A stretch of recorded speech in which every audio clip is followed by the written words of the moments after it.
1897 году проводилась первая всеобщая перепись, и некоторые татары испугались этой переписи, подумали, что готовится очередной проект по христианизации, и они, очень много семей, десятки семей переселились в Османскую империю. Пожили они там, потом вернулись обратно. И уже когда началась Первая мировая война, значит, уже фиксировали эти полицейские органы, что очень много подданных Османской империи, то есть это были те самые татары, которые, да, они там получили гражданство, но, видимо, по возвращении домой даже вот не подумали о том, что вот надо документы сменить. Честно, современные понимают заслуги и наследие кочевников, понимают заслуги и значение вообще татарского наследия. И в этом отношении надо сказать, что появляются точки соприкосновения, точки объединения. Недавно, вот самое недавнее, которое появилось, это ассоциация современного кочевья. Есть такая вот ассоциация внезапно, которая в себя вбирает тех, кто находится за пределами республики. Абит меня куптан тобыл яңа бер термин барлыкка килде цифровые кочевники. Хәзер бит менә без күрәбез кешегә нәрсә кирәк? Ноутбук, интернет, һәм ул теләсә кая эшли ала. Әлбәттә инде ниндидер завод, фабрикалар түгел, махсус юнәлештә эшли торган кешеләр күбесе менә бу лекегә инде без уйлаган идек, бу күчмәнлек бездә ул мәсәлән анда 9-нчы гасырлардан, 10-нчы гасырдан юкка чыккан, ә менә ул күрәсез яңа формада әйләнеп кайта. Мобильность и открытости татар эпохи модернизации и более раннего периода действительно можно говорить очень долго и много. В общем-то, все наши исторические публикации так или иначе об этом, например, о том, как татары бежали от христианизации, от малоземелья в 17-18 веках на восток. Вот мы сегодня как раз видим, подключились из Уфы тоже мои земляки. Как они себя проявляли в военной, дипломатической службе, соединяли именно служилые татары, российское государство с другими странами. Отсюда же и пословица «татарину толмач не нужен». Конечно, не нужен, если он сам толмачом служил очень часто. И подвижность татар, конечно же, проявлялась и на лашманской службе, это уже больше Закамье, наверное. В поисках корабельного леса они преодолевали большие расстояния, это тоже был вызов. И некоторые умудрялись даже заработать на этом и вкладывали потом заработанные в торговлю. Мобильность бит инде татарга гына хас түгел, ул төрле халыкларда бар. Һәм бигрәк тә менә хәзерге 20-нчы гасырда, 21-нче гасырда ул тагын да артты. Ә менә татарга хас мобильлекнең минемчә үзенчәлеге шунда, алар мобиль булганнар, дөньяга ачык булганнар, әмма үз милли үзаңны саклый алганнар.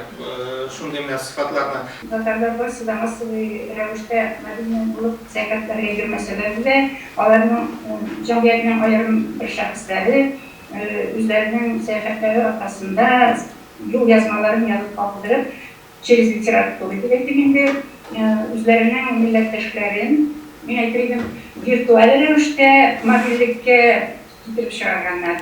Иң актив өлеше җәмгыятьнең ул безнең интеллектуаллар, безнең дин әһелләре.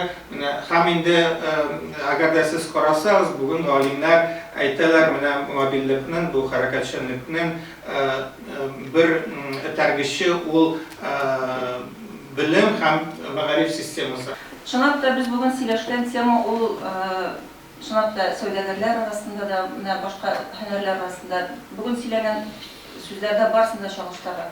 Ләкин миңа калса, мәгариф өлкәсендә бу хәрәкәтчәнлек, мобильлек бу иң күп чагыш тапкан күренеш дип әйтергә мөмкиндер. Без аны үзебездә күрәбез, барыбызда, мәсәлән, Бохарада, Самаркандта белем алган татарлар турында. Шул заманда, әлбәттә, бу Бохара чит ил түгел, ләкин Казан авылында мәдрәсә тәмамлап чыккан кешенең Бохарага юл алуы, яисә Самаркандка юл алуы, ул инде үзе бер шундый батырлык беренче яктан, икенче яктан бу кешенең теләкләренең, омтылышларының зур булуын күрсәтә һәм ул аны бик күп көч тә таләп иткән. Әлбәттә, бик күп вакыт таләп иткәннәр юл өчен, барыр өчен генә. Укыганнар бик озаклап, авырлыклар белән, ләкин укып, кеше булып белем алып кайтканнар. Бу 19-нчы гасыр урталарында инде әлбәттә безнең чит илләргә бару күбрәк күзәтелә башлый.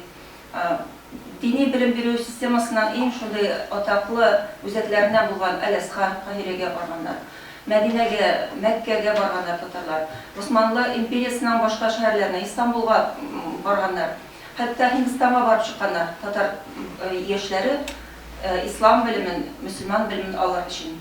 Каягына яшамасалар татар булып калганнар, һәм инде икенчесе безнең шәкертләр каягына укымасалар иде, мөмкин булганда, тегешләр ябылмаганда, алар инде кире кайтып, шул белемнәрне татар җәмгыятенә таратканнар. Һәм инде ул вакытта бит инде теге байлар гына түгел, без беләбез менә бик күп үрнәкләр, приказчиклар җәмгыяте юклы барлы акчаларын җыеп, үз вәкилләрен җибәргәннәр укырга. Димәк, бу теге ниндидер интеллигенция, нинди югалып катлам өчен генә хас түгел, а киресенчә халык беренчедән белемнең кирәген аңлаган, һәм инде халыкта менә бу белемне кая барырга кирәк, шунда истәргә кирәк дигән фикер бу бик нык урнашкан һәм сеңгән фикер булган. Материалы переписи 1989 года. Обратите внимание, пожалуйста, на столбик, который вот представлены данные по Татарской ССР.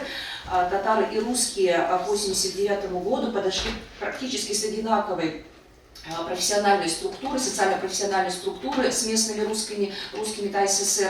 Татары мало чем отличались от них по доле руководителей высшего звена, по служащим и рабочим самого разного уровня квалификации, высшей, средней и малоквалифицированного труда. Но правда, к 1989 году вот мы видим, что татары отличались заметно, у них среди них было меньше специалистов высокой квалификации и руководителей среднего звена. Чуть позже я прокомментирую, почему эта ситуация была. И к 1989 году татары ТССР пришли с одинаковой долей, с одинаковыми показателями в отраслевой своей структуре. Вот перед вами таблица, которая показывает, что в Татарской ССР татары и русские примерно одинаково имели число представителей работников государственного управления, массовой интеллигенции и художественной творческой интеллигенции. Правда, были в это время заметны отличия по доле работников хозяйственного управления, производственной интеллигенции, и заметно татары отличались от русских по доле представителей среди научной интеллигенции. То есть вот в целом такие вот социальные показатели нам говорят о том, что татары пришли к постсоветскому времени примерно с одинаковой структурой, социально-профессиональной и отраслевой.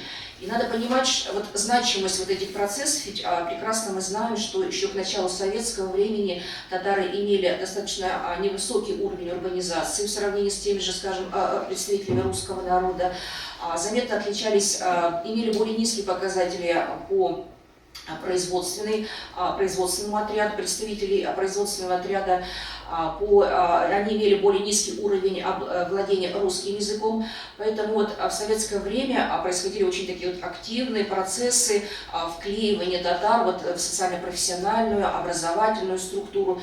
И надо сказать, что вот эти таблицы, на самом деле, они составлены московским этнологом Остапенко Любовь Викторовна. Она проанализировала данные всех переписей.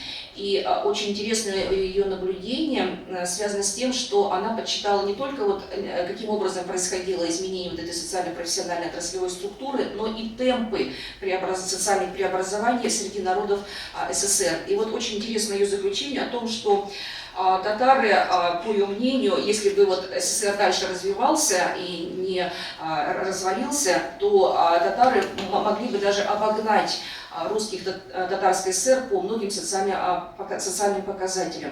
Вот в этом качестве, для подтверждения она приводит вот такую интересную статистику.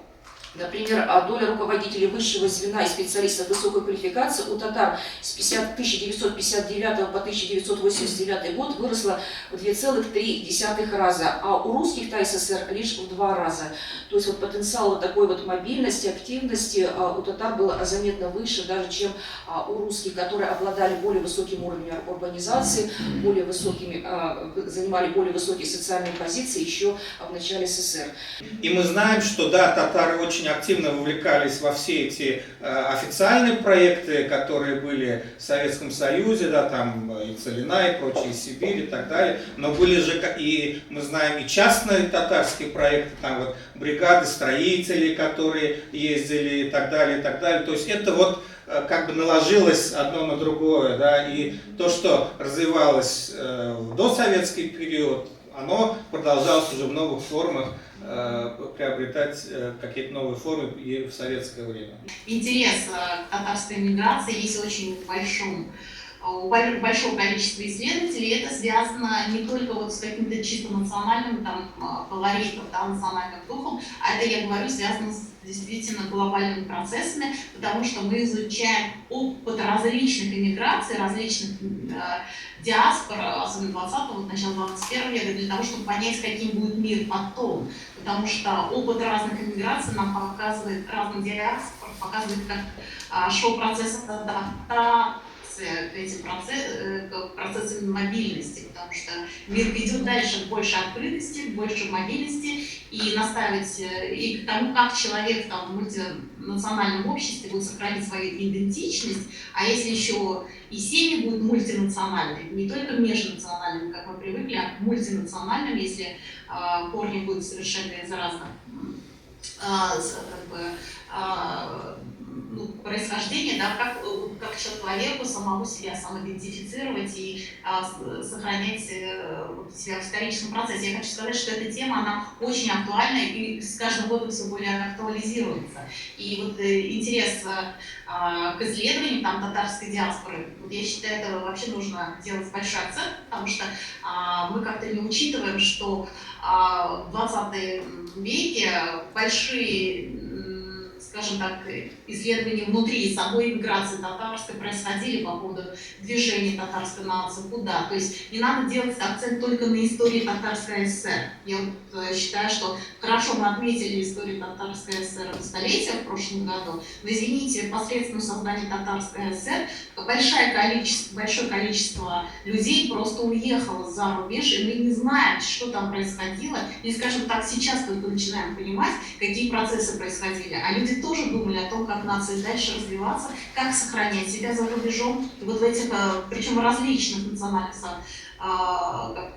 сообществах, дальневосточных, в частности, я как бы изучала, это Манчжурия, Китай, там Япония. Ana biz hamon shu mobillik degan so'zni tiglayda bo'ladi to'rindiramiz endi tilimiz shulay boyitib maqtanamiz. Hamon kimda harakatchanlik deb aytadi, kimda ko'chmanlik deydi, kimda ilgizarlik deydi, yumsaqlik deydi. Balkim shunday mana bu jinoyatni bostirib chiqargan suratda ilgizarlik degan so'z menga bir o'xshadi. İlgizarlik degan so'zni qo'llaniladi. Ondan so'ng bizning xalqda bir ilgizar degan ism kishi ismi de bor. Chunki bizning mana xalqqa xos sifat endi ismlarga ko'chgan. Nigaja. Albatta bunda menga qolsa ochiqlik bilan ilgizarlik indalar bir-birisiga bir yaqin tushunchalar ham ularni umumiy sifatlar deb buni qarorga kelgan bizning millatning. Ochiqlik deganda menga qolsa qadimchilikda shuloq bizning xalqning tigi biz yaratamiz bitinde kishining ikki qanoti bo'lishi tegish, qushning ikki qanoti bo'lishi tegish. Bir qaraganda ol aytik shuloq bizning Sovet olimlari Sovet zamonida yaratib ko'paytib ideologik bosimda bo'lganligida qadimchilikda bizning bir yoq tajribachilik bo'lsa, ikkinchi qanot qadimchilik bo'lishi tegish. Ham biz o'zimizning eski traditsiyalarga erishib o'tirish. Бекзур рахмат sizga. Men o'ylayman bu bek qiziqli ham foydali angama bo'ldi deb ham kelajakdagi bo'lgan bizning to'garak istallarga sizni barig'ingizda qatnashishga chaqiraman. Bekzor rahmat sizga.